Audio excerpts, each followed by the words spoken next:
Guys, didemo lang namin sa inyo yung tape for the scratches. Katulad nito, pag nabubuksan, nagkakadent.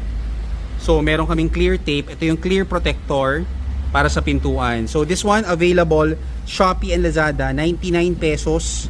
So, ito, meron to sa Shopee and Lazada namin, 99 pesos lang. Papakita namin sa inyo.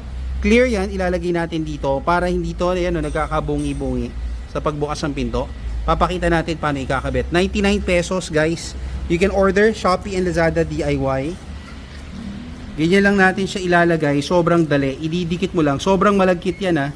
Sobrang madikit. So yan, dediretsoin nyo lang para yan sa mga door edge. So yan, hatakin nyo lang. Iaalay nyo lang diretso. Super dali. 99 pesos. Very affordable. Clear siya. Halos hindi nyo siya kita. So yan yun, 99 pesos. Madali lang siya ikabit. Ma-order nyo to sa Shopee and Lazada.